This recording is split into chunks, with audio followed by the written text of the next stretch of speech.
the city. Gotta stay on your toes. It's things to change real fast, that's how it goes in the city.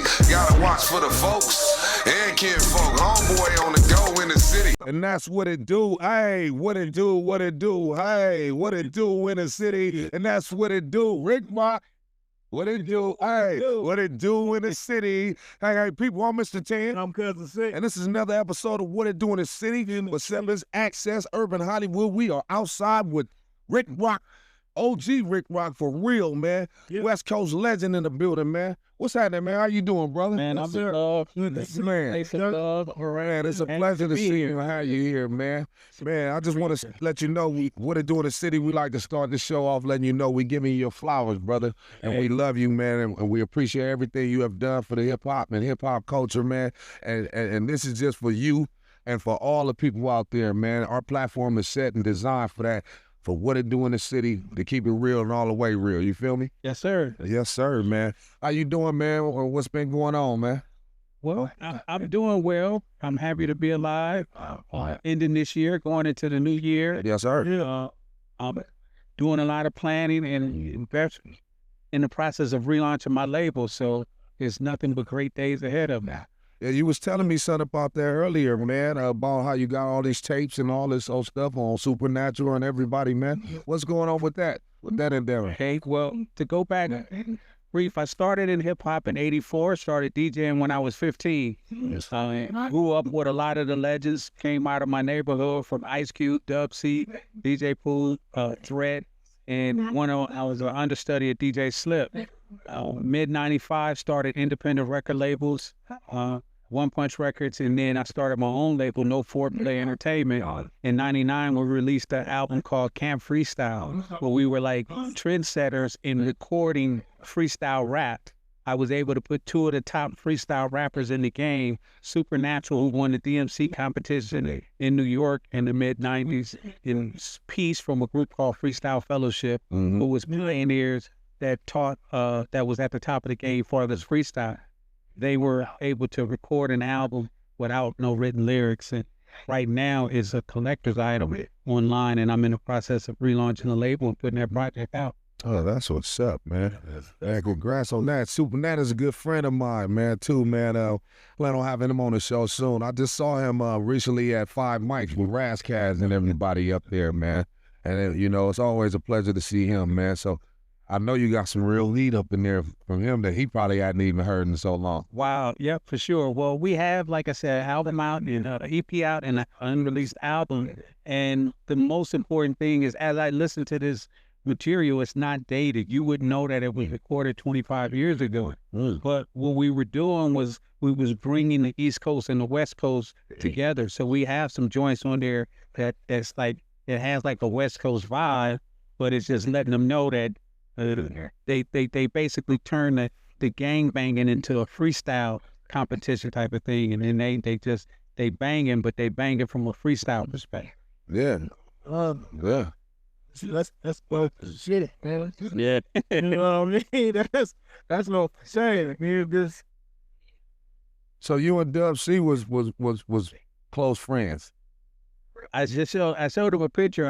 Me and Dub C played sports, like literal best friends as kids. A lot of people don't know the historical story of it, but we were like childhood kids, and I had started a DJ group in like when I was 15, maybe 84, 85, and he was the MC of it, and I kind of planted the seed to get him to start rapping, and this was before he met DJ Aladdin.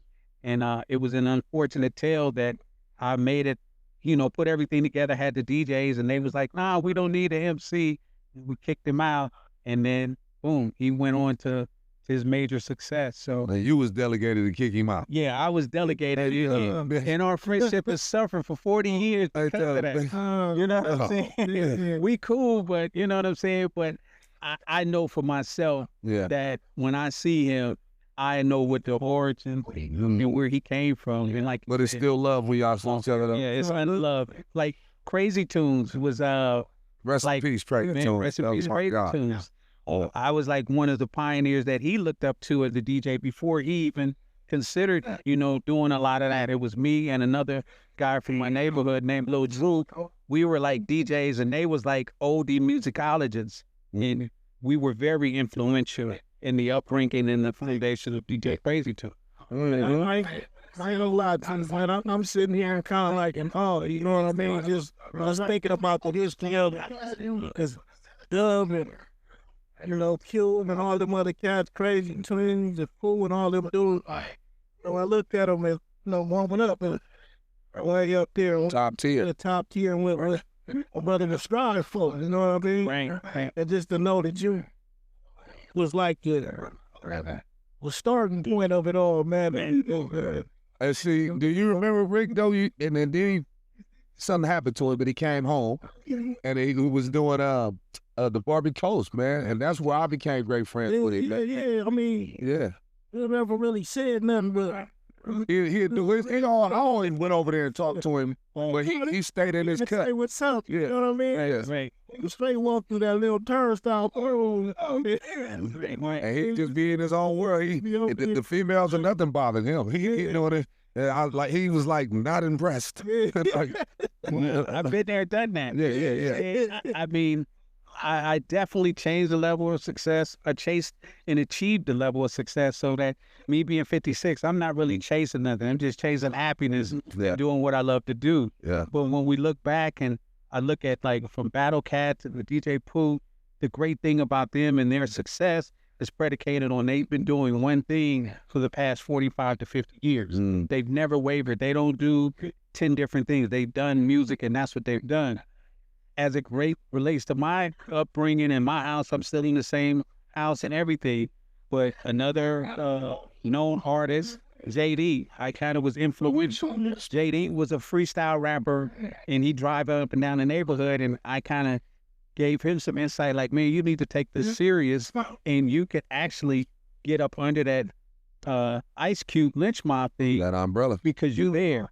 I couldn't because I started working with MCA. We all started out on a project in '89 called Compton Compilation Sound Control Mob Under Investigation, which is headed by DJ Slip and Lonzo from the Wrecking Crew that Alonzo. great, right? Yeah. So that's how I met 8. And then by 90 and all of that, I was original member of Compton's Most Wanted.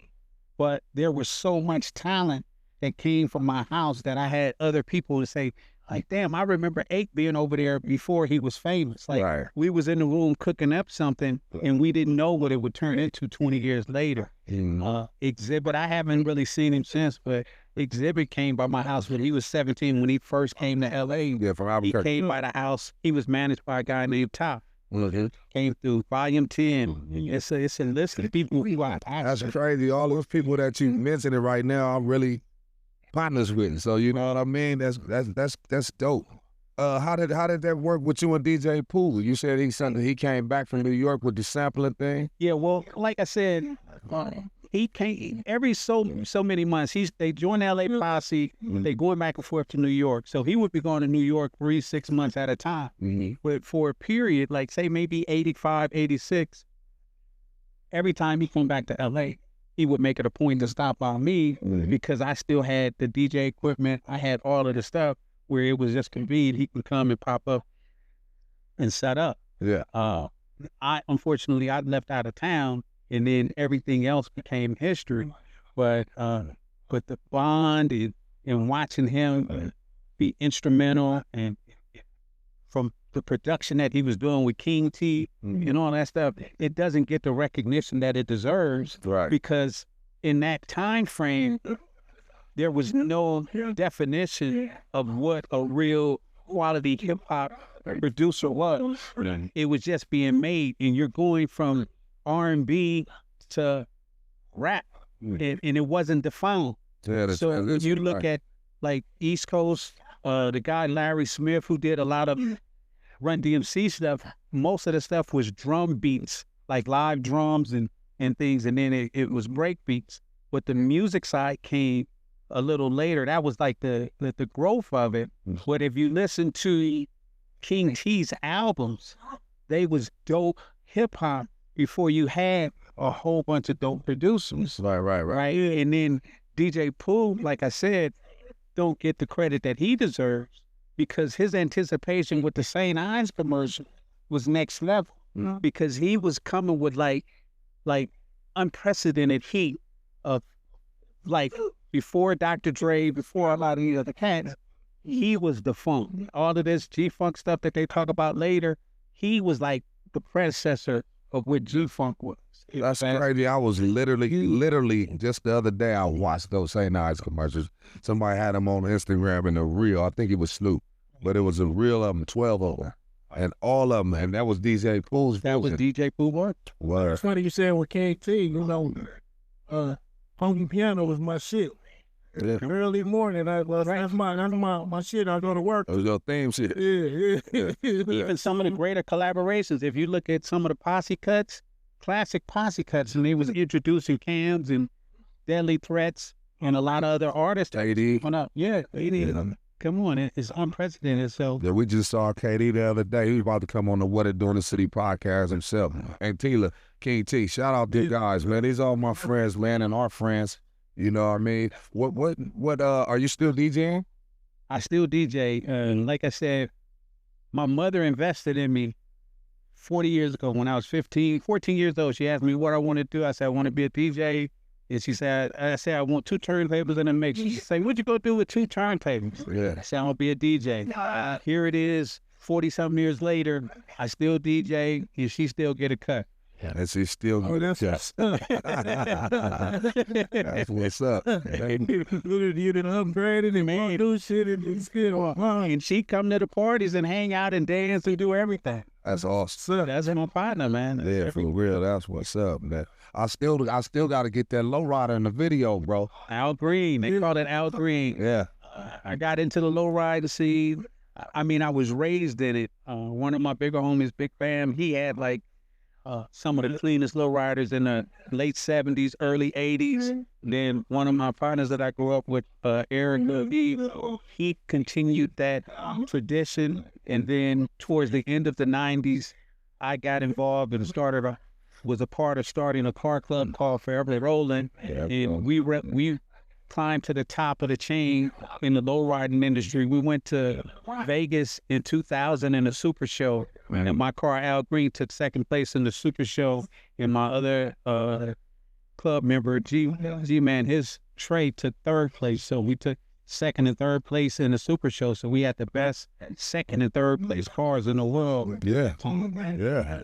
That's what's up. I got to have that thing up in my Still got Al Green. It's in his driveway. Yeah, Al Green ain't playing too, see? Yeah. Couple of tweaks here, but it's back on. Yes, sir. Yes, sir, man.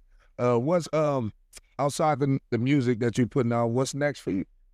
Well, right now, I'm all in on re-releasing my label, No Foreplay Entertainment. When I put it out, I stopped producing like maybe mid-95 and became more so looked at it as an executive because I was always surrounded by talent, but there was enough people doing business and being somebody that the artist can trust. Okay. So if I had any regrets, it would be the fact that I stopped producing because I love it. But right now, I can realize that dream. So what we started then, we're going to bring to fruition right now and complete that chapter. But then I want to be able to be an outsource and a resource for other artists who might have product that they didn't release or they want to release. I want to create that channel and that system to bring that music to the forefront and then let the history reflect itself. Because like I said, hip hop will still be around another 20 years from that. Yeah. So let's put that technology and all of those things together now. 25 years ago, if you wanted to start a record label, you had to have money. It cost money. We were spending money to be in Hollywood Sounds and Echo Sounds. Yeah. Boom Cool Cheese. It cost a lot of money to record an album. Then to manufacture an album and distribution was like a whole nother thing. Yeah, it was like a holy grail. It's like, how do you get distribution? Now you can get distribution for $50 to $100. You don't have to manufacture. You know, the game is like so wide open right now. So I'm just going to take my knowledge and experience and apply it to today's time and just really start to realize everything that we really wanted to, and then help educate some of my peers because they might not be as technologically savvy as I am. I can teach them and say, because making beats and all of that, it wasn't like this. You know, you literally had to sample. We had to make our own drum kits and sample kicks and snares, records and all this stuff. Yeah. Now you got drum machines that you could buy that has all of the sounds. And now we're at a point to where damn AI can make a doper beat than you can. So, you know. Yeah. Do that, fool? Now that you mention that, does that mess you up? You know how music is being recorded today? You know, because now today, like you said, it cost so much money back then. And today, motherfuckers go in their closet and cut something and put that shit out the same day. You know, and then not only that, the punching. And we had the 2-inch reels, and before that, the ADATs and all that. Right. And now it's just click of a button. Right. Well, it's the same thing. Say, it enhances the technological skills that you should have. Right. So like me as a DJ, however good I was in 95, those skills still translate into now, but I can be more cleaner, more doper with this digital stuff. You know, all of that backspinning, it's kind of like a cheat code, but you can't, if you don't know the science behind it, you won't really know as an audience member, you know, understanding. But from a craft perspective, I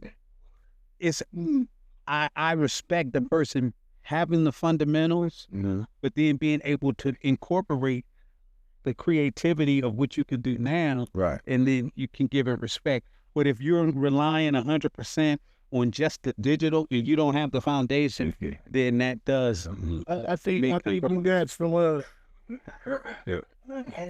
from the latter years or whatever, putting out with this new stuff, it's almost like it can blow them dudes out the water. You know what I mean? Because you got what you know, and just adding it to the new.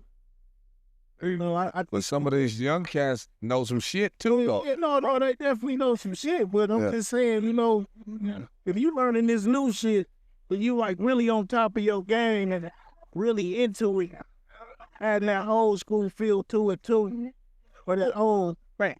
Well, say like me growing up from South Central, being a musicologist, being around other musicologists. I have friends right now who still to this day look for new oldies. You know, and they be like, you ain't heard this one? And it might be some Sam Cooke that was on the back album of such and such that we never heard before. Yeah. You know, and finding samples and different types of things is dope. But that's something that you can't really duplicate. Whereas if you understand music, I had a friend of mine educate me on the history of blues and all of this stuff, and you start learning all that. To me, that's very helpful from an artist standpoint, to be like knowing the origins of music, knowing how to go back and dissect it. But then, like you said, what I'm going to be the manifestation of is taking what was considered hard back then, which is technically easy now, but fusing them together. And then kind of what we're saying is not hating on what the technology is. It's saying, hey, how can I take this and allow use it for my betterment? I'm not gonna hate, well, this you're not a real DJ because you do this digital.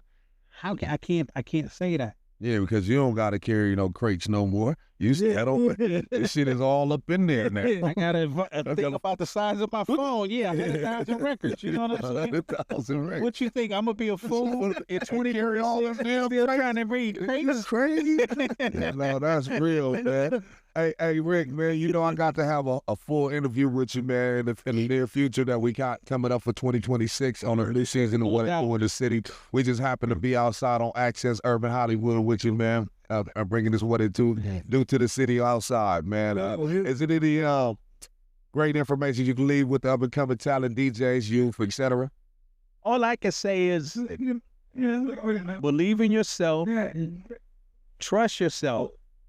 There's no limits in life. accept those you place on yourself and follow your dreams.